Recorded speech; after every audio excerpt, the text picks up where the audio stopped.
आपण जाऊयात आमचे प्रतिनिधी कृष्णा सोनारवाडकर यांच्याकडे। कृष्णा, ही काही दृश्य आपण पाहतो मुंबईमध्ये पंतप्रधान नरेंद्र मोदींचा रोड शो होणार आहे। ते स्वागत करायला आपण बघू शकतो, कोळी नृत्य सुरू आहे। देखील आपण पाहतोय की इथून या रोड शोची सुरुवात होणार आहे। तिथे मी आता उभा आहे आणि पुढच्या बाजूला आपण पाहतोय की एक स्टेज बनवण्यात आलेला आहे, जिथे छत्रपती शिवाजी महाराजांची मूर्ती सुद्धा ठेवण्यात आलेली आहे। आणि याच मूर्तीला अभिवादन करून पंतप्रधान नरेंद्र मोदींच्या रोड शोला सुरुवात होईल। पुढच्या बाजूला आपण पाहतोय की ज्या रथावरून पंतप्रधान नरेंद्र मोदी हे रोड शो करणार आहेत, तो सुद्धा रथ जो आहे किंवा जी गाडी आहे ती सजवण्यात आलेली आहे। आणि याच गाडीमधून पंतप्रधान नरेंद्र मोदींच्या रोड शोला सुरुवात होईल।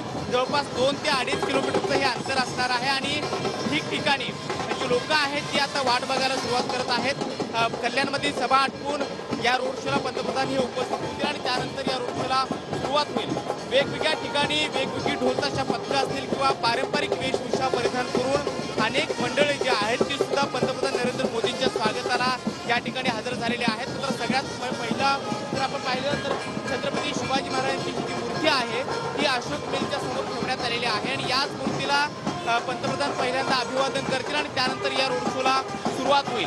जवळपास 4 ते 5 टप्पे आहेत आणि 2.5 ते 3 किलोमीटरचं अंतर असणार आहे। आणि या 2.5 ते 3 किलोमीटरच्या अंतरामध्ये आपण पाहिलं तर घाटकोपरच्या पश्चिमेकडून पूर्वेकडे हा रोड शो जो आहे तो होणार आहे आणि त्यामुळे अजून सुद्धा गर्दी मोठ्या प्रमाणामध्ये होण्याची शक्यता आहे।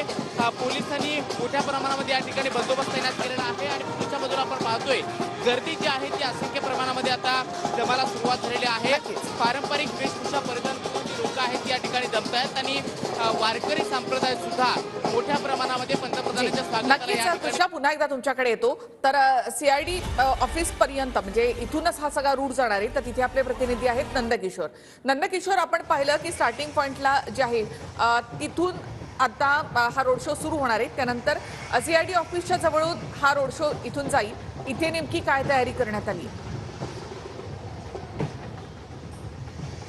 नक्कीच निखिला, जर पाहायला गेलं तर हा संपूर्ण जो परिसर आहे तो आता संपूर्ण भाजपमय आणि संपूर्ण शिवसेनेचे झेंडे आहेत ते या संपूर्ण परिसरात लावलेले आहे। त्यामुळे एकंदरीत जी वातावरण निर्मिती आहे ती या संपूर्ण परिसरात केलेली आपल्याला पाहायला मिळते। प्रामुख्याने जर पाहायला गेलं तर नरेंद्र मोदी यांचे या संपूर्ण परिसरात जे कटआउट आहेत ते लावून एकंदरीत वातावरण निर्मिती आहे ती केलेली आपल्याला पाहायला मिळते। हा मध्यंतरी हा संपूर्ण भाग येणार आहेत। याच भागात आता जी लोकांची गर्दी आहे ती मोठ्या प्रमाणात होऊ लागलेली आपल्याला पाहायला मिळते। ढोल ताशांच्या गजरात जे आहे ते मोदींचं स्वागत हे मुंबईमध्ये होणार असल्याचं आपल्याला पाहायला मिळते। मुंबईमध्ये मोदींचा हा पहिलाच रोड शो आहे आणि त्याची जी तयारी आहे ती आता भाजपकडून जोरात करण्यात आल्याचे आपल्याला पाहायला मिळते। एकंदरीत संपूर्ण जी संस्कृती असेल, लेझिम किंवा भांगडा पथक असेल किंवा कोळी गीते आहेत ती या संपूर्ण परिसरावरती ठिकठिकाणी मांडण्यात आलेली आहे। त्यामुळे प्रत्येक संस्कृतीचं आणि प्रत्येक अगदी ढोल ताशा पथकं सुद्धा या ठिकाणी आणण्यात आलेली आहेत। तसंच महाराष्ट्राची एकूण संस्कृती दाखवण्याचा प्रयत्न या मतदारसंघामध्ये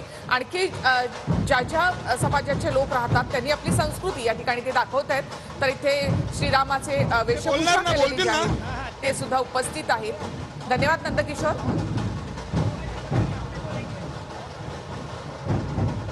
राम लक्ष्मण